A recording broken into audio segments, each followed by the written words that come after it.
Reminder, hindi po kayo hinihikayat ng video na ito na ibalik ang 2 o 3 ayudang inyong natanggap. Ang impormasyong inyong mababasa ay nasa description po ng video na ito. Ilalagay ko po ang link. Ang mga tanong po sa previous video ay ito po ang kasagutan.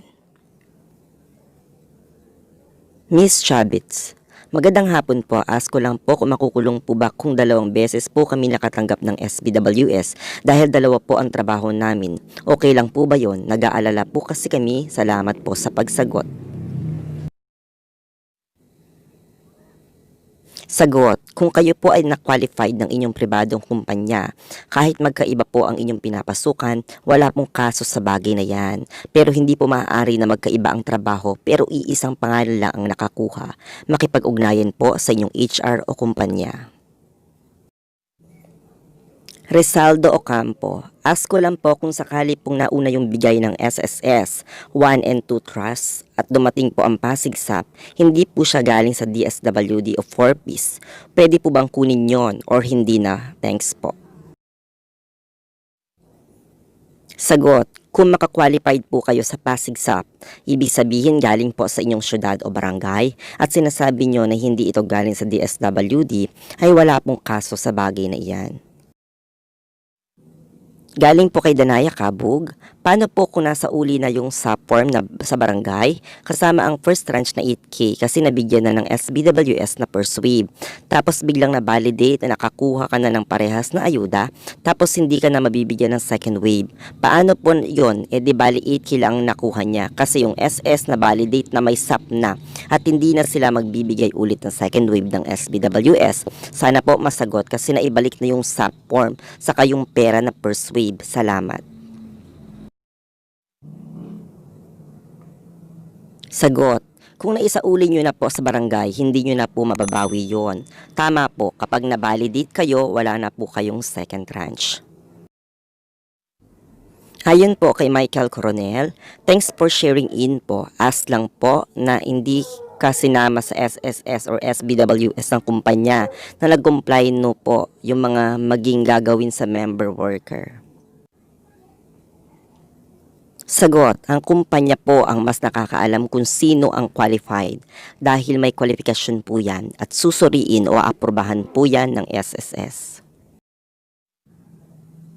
Galing po kay Jangs Pilapil, Sir, tanong ko lang po kasi po kinausap po kami ng boss ko ngayon lang, din kasi kami nakakuha ng tin. Kapag hindi daw makahabol yung tin, ilalagay daw nila sa bali yung ibibigay ng SSS, ikakaltas sa bawat sahod namin. Sir, totoo po yun? Sir, nung May 6 lang kami kumuha tapos inihabol na lang nila pero may text na po sa amin sa SSS. Sagot, ang subsidy galing sa SSS ay wala pong bayad. Tulong po yan sa mga empleyadong no work no pay. Galing kay Walter Odiber, hello po, ask ko lang po, halimbawa OFW na nakakuha ng DOLE or AKAP which is 10K tapos SAP na 6.5, may pananagutan ba? Thanks po. Sagot, kung na-qualified po kayo sa DOLE, AKAP at SAP, wala po kayong pananagutan sa bagay na iyan. Pero po, ang sabi ni DSWD Secretary Rolando Bautista, kapag nakakuha ng 2 o 3 ayuda, hinihikayat po kayo na isauli ang SAP. Galing po kay Maria Cristina Crispino, paano po kaya yon? Hindi naman kami kasal ng kinakasama ko. Bigla din sila nakatanggap sa DSWD ng 8K dahil dagang kasya. Nakakuha din ako pero wala na po kaming balak kunin yung second wave. Ano po kaya mangyayari? May kaso po ba yon? Sagot, ang ayuda po ng DSWD ay para po sa household o sambahayan at hindi po individual. May validation naman po yan. Kapag na-validate kayo, wala na po kayong matatanggap na second tranche. Galing po kay Noel Villasista, nakakuha po ako sa SAP ng 6.5 po. Sa SSS po ba, may makukuha po ba ako?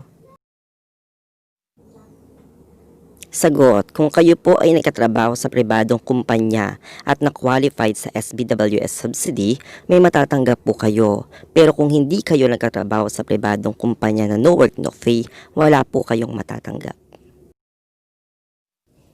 Galing kay Jennifer Tiangco. Hi sir, pwede po mag-ask? Nakakuha kasi ako ng DOLE tsaka SAP. Okay lang po ba yon as long as sa second tranche ng SAP, di na ako kukuha? Sagot, kung mababalidate kayo ng DSWD, wala na po kayo makukuhang second tranche. Yun po ang purpose ng validation. Pero kapag po may nakuha kayo, sabi po ng DSWD na ibalik nyo po ang second tranche o wag nyo na daw po kuhanin. Ayon po kay Brian Brien, paano po yun March 2 natanggal ako sa work dahil sa COVID? Wala akong natanggap sa DOLE at SSS. Paano yun? 10 years na ako naguhulog ng diretsyo, walang palya. Sagot po, ang dahilan kung bakit wala kayo nakuhang ayuda, ang SAP o DSWD po ay para sa poorest of the poor o yung mas nangangailangan. Ang CAP o DOLE para sa mga pribadong kumpanyang nawalan ng kita. Ang SBWS o SSS ay para naman po sa pribadong kumpanya na no work no pay. Pangalawang sagot, hindi po nagiging basihan kung gaano kayo katagal na naguhulog. Maari pong hindi nakapasa ang inyong kumpanya sa requirements o hindi po nila inasikaso. Makipag-ugnayan po kayo sa inyong kumpanya, hingil po sa DOLE at SBWS subsidy. Galing kay Vincent Aquino, paano po pag nakatanggap yung kapitbahay namin na nanay ng SAP at yung anak niya po nakatanggap ng DOLE? Sagot, kung hindi po naisama ng nanay sa benepisyaryo ng SAP ang kanyang anak, maaari po siyang makakuha sa DOLE. Galing kay Darwin in Carcass, hindi ko na kinuha yung first wave ng SAP ko kasi nakakuha na ako ng first wave ng SBWS. Late ko na rin kasi nalaman na approve pala yung SAP. Makukuha ko pa ba yung second wave ng SBWS ko? Tama po ba? Salamat. Sagot, kapag po nakakuha kayo ng first tranche sa SBWS, makakakuha din po kayo ng automatic or ng second tranche, depende sa minimum wage na umiiral sa inyong lugar. Galing kay Nice Thoughts, paano po yun ma'am kung buntis ang asawa mo, tas may SS ka din, may SAP ka, paano yun, isa lang ba pwedeng kunin? Sagot, tama po yun. Dapat po isang ayuda lang per household. Pero kapag po na-qualified kayo sa iba pang ayuda, maaari din po iyon. Pero hinihikayat po kayo ng DSWD na isauli ang pangalawang ayuda dahil sabi po ni Secretary Bautista, bawal po ang duplikasyon. Galing kay Casiano Hernandez, bakit ako senior? Ang tinanggap ko 2,200 lang. Hindi nakasama sa SAP ng gobyerno. Bakit po?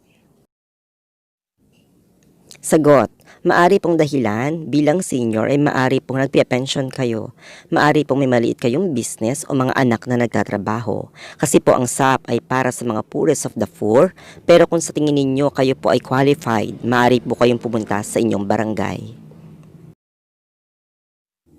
Galing kay Nice Thoughts, paano po yun kung ako inilista sa barangay kasi ako ang taga sa amin, kasi dayo lang ang asawa ko. Paano? Yung asawa ko sana ililista kasi buntis siya nung time na yon. Pero ako nilista, tas nakakuha ako ng SBWS. Sagot, kung nakakuha po kayo ng dalawang subsidy, wala pong kaso yan. Sabi po ng DSWD, hinihikayat kayo na ibalik daw po ang SAP dahil no duplication of aid. Galing kay Joel De Jose, ask ko lang po, what if po kung yung mother ko qualified, I mean, nakakuha na ng ayuda sa SAP, and yung company po na pinagtatrabuhan ko po, qualified naman po. May dapat po ba kaming isauli? Sagot, kung hindi po kayo naging benepisyaryo ng nanay nyo, maaari nyo pong kunin ang subsidy na qualified kayo sa kumpanyang inyong pinapasukan. Galing kay Ian Borromeo, pag tumanggap po one time sa DSWD, pwede po ba tumanggap sa DOLE? Sagot, maaari po as long as na-qualified kayo.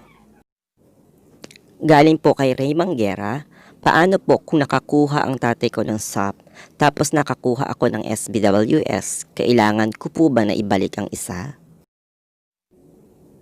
Sagot, kung hindi po kayo kasama sa benepisyaryo ng tatay nyo, maaari po kayong tumanggap as long as qualified kayo sa kumpanyang inyong pinapasukan. Galing kay Alex Jane, the Bibo siblings. Wala bang second tranche ng Dole, ma'am?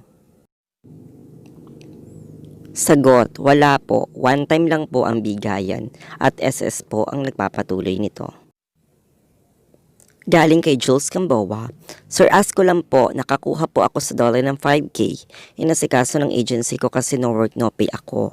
And paano kapag nakapangalan sa SAP papa ko? Nakatanggap po siya ng SAP first wave na 8K.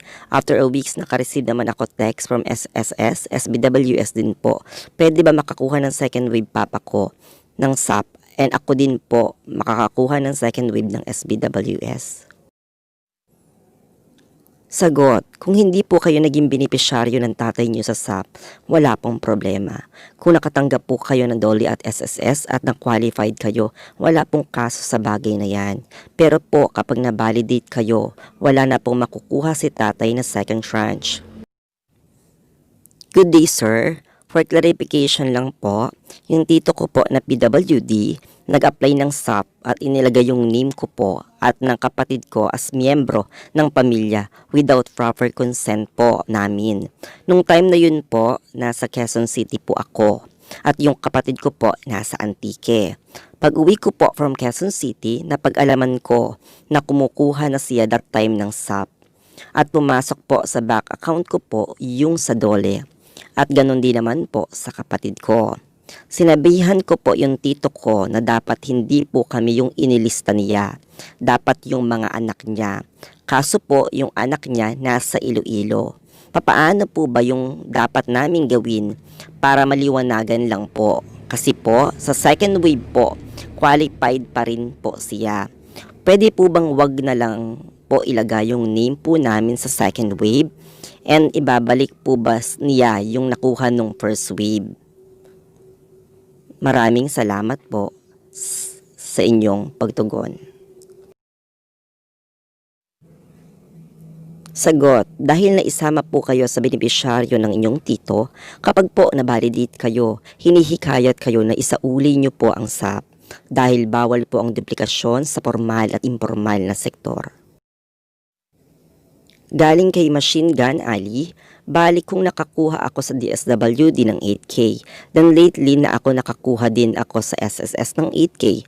Paano kapag sinauli ko po yung 8K ulit sa DSWD? Bali ang kabuuan lang na natanggap ko po ay 8K lang talaga.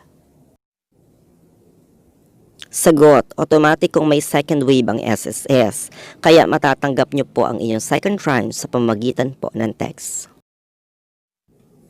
Galing kay Alvin Halgalado, nakatanggap po kami parehas ng asawa ko ng SBWS. Pwede po ba yon? Sagot, maaari po kayong makatanggap kung parehas po kayong qualified sa inyong pinapasukang kumpanya. Wala pong kaso sa bagay na yan. Galing kay Ereneo Buisa, tanong po, sabi niyo po pwede tanggapin ang SAP at SBWS, bali dalawang ayuda na yon in total of 32K, pero 16K lang dapat makuha. Medyo nakakalito lang po, ang alam ko kasi isang pamilya 16K lang ang ayudang pwede nilang tanggapin, tama po ba? Sagot, kung makakatanggap po kayo ng 2 o 3 ayuda, wala nang pong sinasabing makukulong po kayo.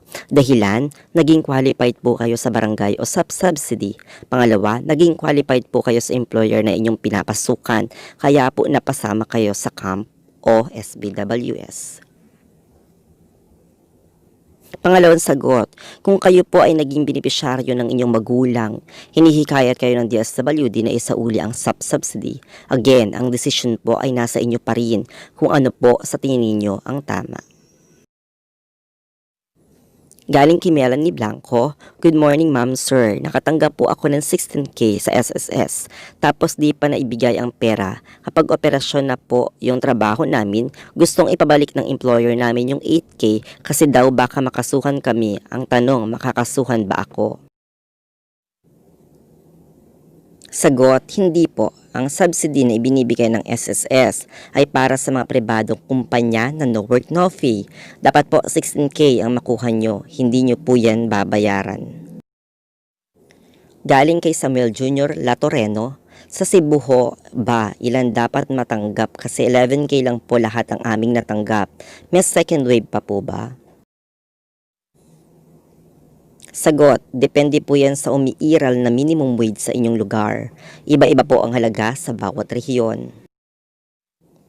Galing naman kay Mahowian, hanggang ngayon po bawal po kami lumabas dahil sa diskriminasyon na sinasabi at pinost sa mga malls na may COVID daw taga-barangay namin.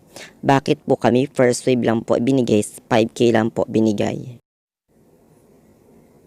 Sagot, kung SAP po ang tinutukoy nyo, maaari po kayong makipag-ugnayan sa inyong barangay dahil itetext naman po nila kayo at sa kanila po kayo magtanong para sa second tranche. Galing kay Marcos Sumangil, Good AM sir, ask ko lang po, may makukuha ba kami na self-employed o voluntary member po ako? Ay 269 month contribution na po, tuloy ang hulog ko po, thanks. Sagot, kung sa SSS po ang tinutukoy nyo, ang SBWS ay para lang po sa pribadong kumpanya na no work no pay, dapat po ma-employer kayo. Galing kay Lors Ladife, paano po kung yung nakuha sa SAP ay naubos na sa pagbili ng pangangailangan, tapos bigla pong nag-message ang SSS or SBWS para makuha yung cash at ito po ay kinuha at nagastos na din po pambayad ng bahay at pagbili din po sa pangangailangan. 2 months and a half month na po walang pasok, no work no pay. Makukulong po ba kung ito naman ay ginamit sa tama at sa mga pangangailangan ngayong pandemic? Thanks. Sagot, wala naman pong kaso sa bagay na yan. Basta po qualified kayo, hindi nyo po kasalanan yan. Basta tama po ang mga impormasyong inyong isinumuti. Ayon naman kay John Argenca, Sir, paano po if nakakuha po ako ng SAP 6K tapos dole 5K? Partner ko din last day nakatanggap ng 6K galing sa SSS. Tapos yung mother niya po, senior citizen, pero walang benepisyo nakatanggap. Di ng 6K galing sa SAP. Paano po ba ito? Magkakasama po kami sa isang bahay po. Please pakisagot po para magawa namin ang aksyon kaagad. Salamat po. Sagot, kung hindi po naging benepisyaryo ng SAP ang bawat isa, wala pong kaso sa bagay na yan. Ang pagbibigay po ng SAP ay per household o sambahayan. Kung na-qualified po kayo sa DOLE at SSS, wala din pong kaso. Pero sabi po ni Secretary Bautista, hinihikayat niya po kayo na ibalik ang SAP. Again, ang decision po ay nasa inyo pa rin. Ayon naman kay Joselito Kakatian, bakit po walang DSWD SAP sa Barangay 76 per Zone 83? Sagot, maari po kayong magtanong sa inyong barangay. Maari din pong nasa middle class po kayo o ang inyong barangay. Ang SAP po ay para sa vulnerableng pamilya o arawan ng kita. Ayon naman kay Gabriel Victoria, Sir, may tanong lang po ako, paano po may message po kasi sa akin ng SSS na your SBWS payout did not push through due to invalid account details. Please contact your employer. Ano po ba ang dapat kong gawin? Makukuha ko pa po ba kaya ang ayuda ni SSS? Maraming salamat po and God bless. Sagot, kung nakatanggap po kayo ng message sa SSS, ibig po sabihin qualified kayo. Makipag-ugnayan po kayo sa inyong employer dahil sila po ang nag-submit ng inyong information at account. Galing kay Michael Katapang, kung ako'y nakakuha ng camp mula sa DOLE at ako'y nakakuha ng first tranche ng SBWS, makakasuhan ba ako? Sagot, wala pong kaso sa bagay na yan. Bagkus, ito po ang dapat niyong matanggap. DOLE, 5K. First tranche ng SBWS, 8K. Second tranche ng SBWS, 3K. Galing kay KP Pelonia, paano yung kahit isang walang natanggap kahit no work, no pay? Sagot, ang dahilan kung bakit wala kayong nakuhang ayuda, ang SAP o DSWD po ay para sa poorest of the poor o yung mas nangangailangan. Ang CAMF o DOLE naman ay para sa mga pribadong kumpanyang nawalan ng kita. Ang SBWS o SSS ay para naman po sa mga pribadong kumpanya na no work, no pay. Galing kay Rain Santiago, good morning po, tanong ko lang po, kami po ay naabutan ng lockdown dito sa San Jose del Monte, Bulacan ng aking mama. PWD po siya at makakatanggap po siya ulit ng second wave ng SAP. Ako po ay isang check-out team leader ng supermarket, subalit 2 months na akong di nakakapasok gawa na naabutan ng lockdown sa Bulacan. Kung mag-a-apply din po ba ako dito sa mismong address namin ng Caloocan City, ay makakakuha ako Makakasuhan po ba kami? O ako? Salamat po. Sagot, ang SAP po ay for household o sambahayan. Kung kayo po ay may pamilya na, maaari po. Basta hindi po kayo naging benepisyaryo ng mama nyo sa SAP. Galing naman kay Marian, Ma'am, ask ko lang po, hindi pa po ako nakatanggap ng ayuda mula nag-lockdown until ngayon. Ano po ang dapat kong gawin? Sagot, magtanong po kayo sa inyong barangay dahil barangay nyo lang po ang makakasagot sa inyo. Ayon naman kay Christopher Leva, makakasuhan po ba pag nakatanggap ng 3 ayuda mula sa DOLE, SSS at SAP? Salamat sa sagot. Ayon naman kay Jomel Kapungin, Sir, tanong lang, nakatanggap na kami ng SAP pero nakapangalan sa asawa ko. Tapos nakatanggap naman ako ng SSS ng 2 beses. Okay lang ba yon? Ayon naman kay Elvin Jarabata, paano po kung nakatanggap ng SAP nung una tapos sumunod po yung SBWS first tranche at may second tranche? Magkakaroon po ba ng validation o dapat kong ibalik ang SAP? Galing naman kay Lawrence Jacob, nakakuha po kami sa DSWD nung first tranche, tas nakakuha din po kami sa SSS. Tas may nag-text po sa amin ngayon sa SSS, pag second tranche, kinuha po namin kasi wala po kaming pera at may baby po kami. Nagastos na po namin, makakasuhan po ba kami? Wala pa din po kami pambayad. Wala pa work partner ko, pasagot naman po, salamat. Ayon naman kay J. Sir 34, kung 4-piece member po at nakatanggap sa DOLE at SBWS, makakasuhan po ba? Ayon naman kay Jonathan Melgar, Sir, paano yung mama ko nakakuha ng SAP na 6.5 at ako naman nakakuha ng first and second sa SSS? Magkasama kami sa bahay, makakasuhan ba? Galing naman kay Renz Joseph Del Pilar. Tanong ko lang po kung nakakuha po ako ng first wave ng SSS at DSWD at ongoing po yung second wave po sa SSS at DSWD, pwede pa po ba ako sa SSS? Tapos yung sa DSWD, hindi ko na po kukunin o kailangan balik ko pa po yung nakuha ko sa DSWD. Makakasuhan po ba ako? Pakisagot naman po, ASAP. Salamat po. Ayon naman kay Ared Pinay Gaming Channel, paano po pag nakatanggap ng DSWD at SAP, tapos may pumasok ulit sa SSS, bali magiging 3 na siya, kailangan po ba isaulit? Ayon naman kay JTB, Sir, pwede po ba magtanong, nakakuha po kasi ako sa SAP noong March, tapos po pagpasok ng May, nag-text sa akin yung SSS, sinabi ng amo ko na nag-apply siya para sa amin. Natag 8K, makakasuhan po ba ako noon? Galing kay Jersey Conde, ako po ay nakakuha sa SAP, may 6.5, tapos yung mister ko nakakuha sa SSS sa kanyang trabaho ng 8. Bali wala pa pong 16K count. Po ba yun na double yung nakuha namin?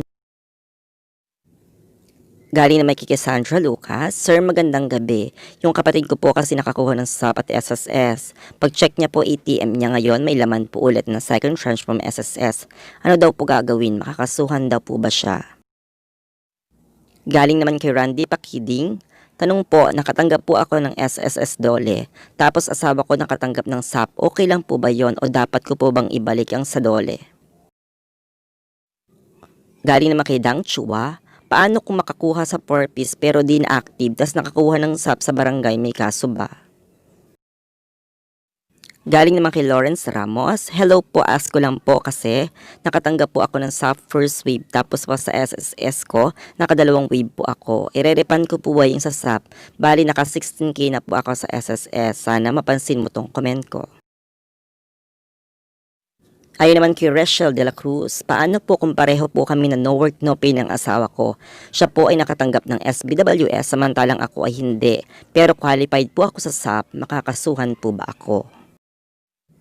Galing naman kay Dan Dakel, Ma'am, paano po yun kung yung SAP po ay 16K na agad? 1 and second wave na daw po yun. Tapos qualified din ako sa SSS. Ay nakakuha, ano po ba gagawin ko ma'am kung 3 nakuha kong ayuda? Salamat po, sana ma-help po ako, natatakot po kasi ako. Galing naman po kay Joshua Abe, yung nanay ko nakakuha nasa DSWD SAP, tas ako po nakakuha sa SSS SBWS. Pwede ko pa ba kunin yung second tranche ng SSS SBWS kahit nakakuha yung nanay ko ng SAP? Galing naman kay Patrick Abilla, Sir, nakakuha pareho asawa at anak ko sa SBWS. Isang bahay lang po kami, may kaso po ba yon? Galing naman kay Danny Samonte, paano po ako? Nakuha po ako SBWS, tapos tatay ko po sa SAP, makakasuhan po ba kami? Hay naman kay Lowell Elnar, SSS at SAP walang kaso, basta wag na kumuha sa second tranche, tama po ba? Galing naman kay Jericho Longares, Sir, tanong ko lang po, ako po ay nakakuha sa SAP, yung asawa ko sa SBWS. May kaso po ba yon at yung second chance pwede pa ba makuha? Please respect. Galing naman po kay Lisa Olmon, paano po kung nakatanggap ka una SSS at sa DSWD? Makakasuhan po ba? Salamat po. There are no penalties to beneficiaries who got cash aid from multiple emergency assistance program of the government as it is not your fault that you qualified for two programs. There have been reports that social amelioration programs or sub-beneficiaries return the cash aid they got after learning that they do not really qualify or after being eligible for another programs already. Social Welfare Secretary Rolando Bautista has reminded local and barangay official to screen sub-beneficiaries properly to avoid further duplication as they may be held liable. I gave you my heart.